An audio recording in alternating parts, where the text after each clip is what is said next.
Hallo und willkommen zu meinem heutigen Video. Heute mache ich einen Schweinenacken mit einer Zwiebelkruste aus dem Ofen. Dafür brauche ich später ein Eiweiß, Gemüse für einen Soßenansatz und eine Zwiebel für die Kruste, etwas Petersilie, Rosmarin, eine Gewürzmischung, Semmelbrösel und normalen Senf. Das Fleisch würze ich zuerst von allen Seiten mit meiner Würzmischung. Da habe ich Salz, weißen Pfeffer gemahlen, Paprika edelsüß und Kümmel gemahlen. Also wirklich von allen Seiten gut verteilen. Auch ein bisschen einmassieren, vorne und hinten auch.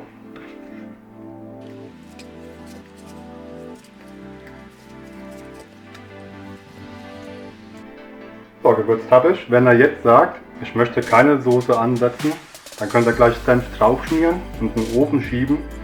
Da ich auch eine Soße draus ziehen möchte, tue ich erst scharf anbraten und später mit Senf einschmieren. In die vorgeheizte Pfanne gebe ich etwas Pflanzenöl rein. Warte kurz, bis das Öl heiß genug ist.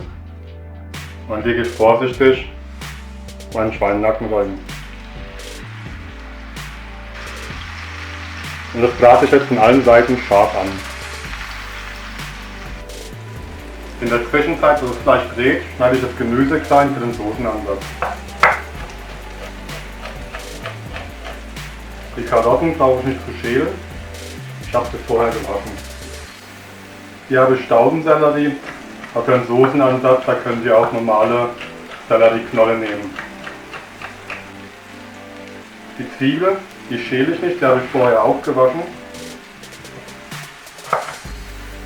Zwiebelschale hat noch ein bisschen Geschmack und gibt auch Farbe. Die Knoblauchzehen lasse ich auch in der Schale, brauche ich die Soße. Die halt wirklich nur leicht. Die andere Zwiebel brauche ich später für die Zwiebelkruste.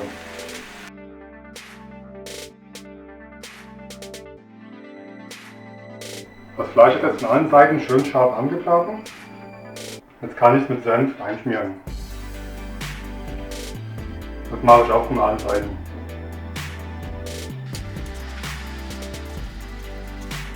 Nachdem ich jetzt den Senf eingeschmiert habe, stelle ich mit dem Spieß ein kleines Loch vor und da stecke ich so ein bisschen vom Rosmarin rein.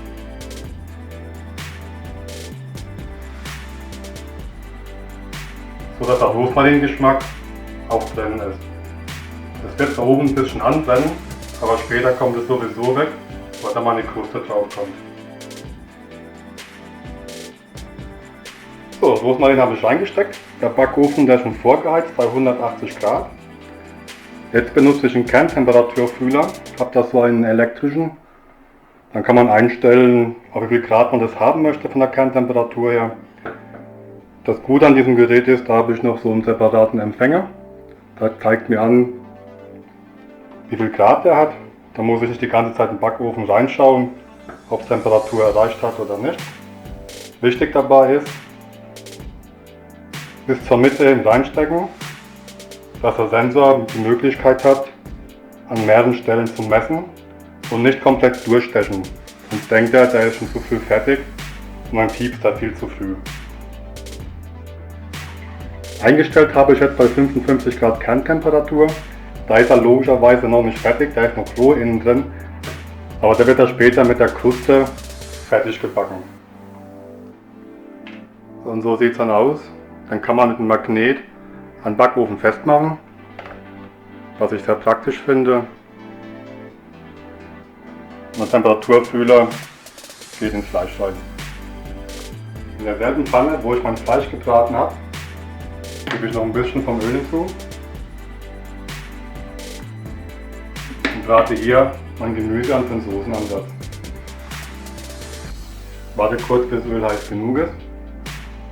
Und wenn das Öl heiß genug ist, mache ich zuerst die Zwiebel rein, ein bisschen Knoblauch.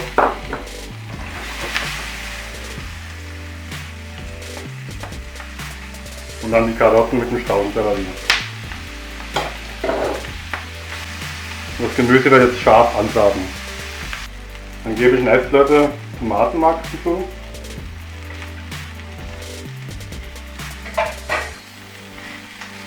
und brate es dann.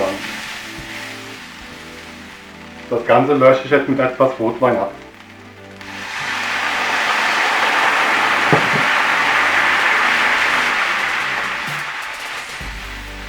Wenn der Rotwein komplett einreduziert ist und komplett verdampft ist, lösche ich es noch einmal ab.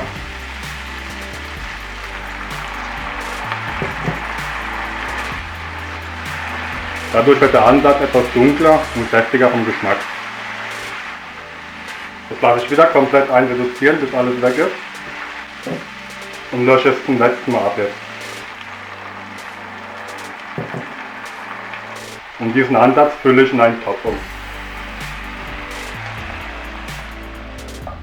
Den Ansatz in der Pfanne mit etwas Wasser ausspülen.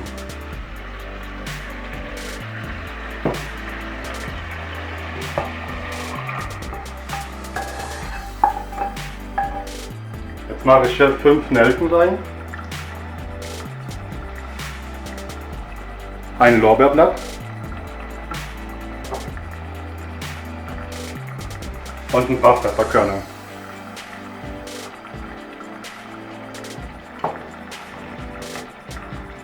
Und das Ganze fülle ich mit Wasser jetzt auf, bis das Gemüse komplett verdeckt ist. Und dann gebe ich noch etwas Salz hinzu.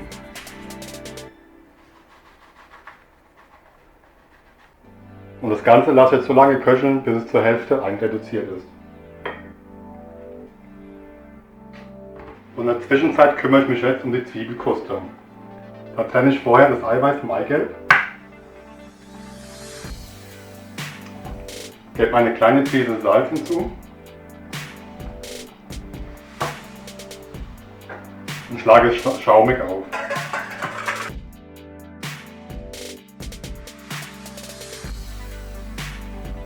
Dass es ungefähr so aussieht. Muss nicht ganz fest sein, nur für das schaumig aufschlagen. Die Zwiebel schneide ich in feine Würfel.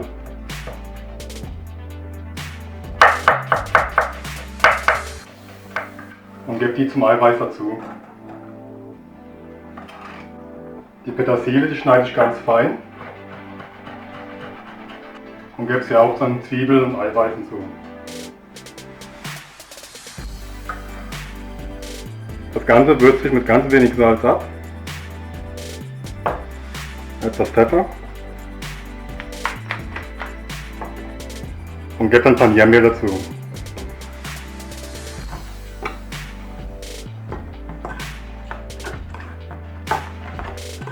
Rühre das ein bisschen.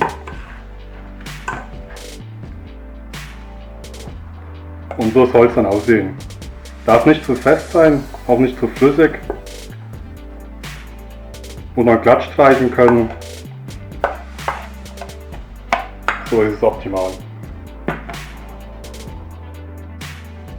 So, der Schweinenacken hat sich zum ersten Mal gemeldet jetzt. Den Rosmarin ziehe ich jetzt vorsichtig raus.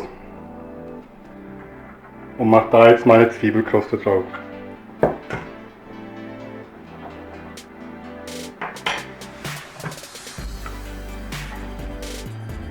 Am besten die Hände ein bisschen mit Wasser nass machen.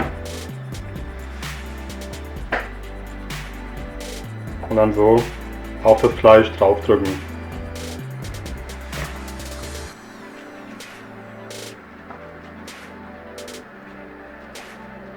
Schön gleichmäßig verteilen.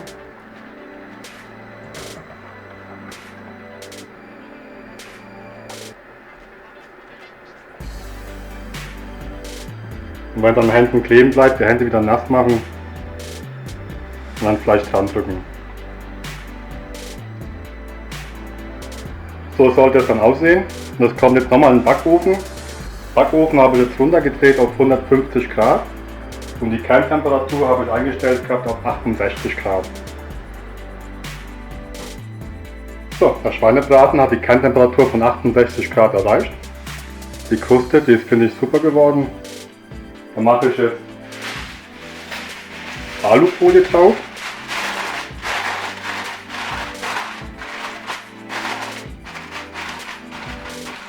Lasse einen kleinen Spalt offen, dass es ausdampfen kann.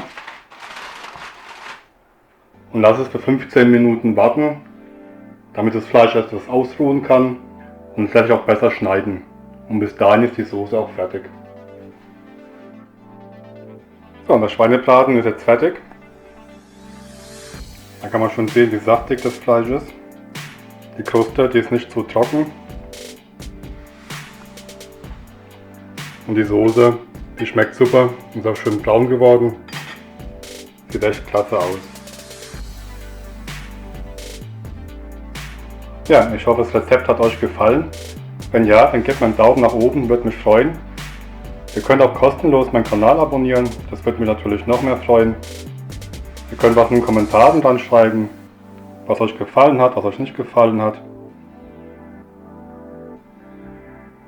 Und wir sehen uns dann im nächsten Video.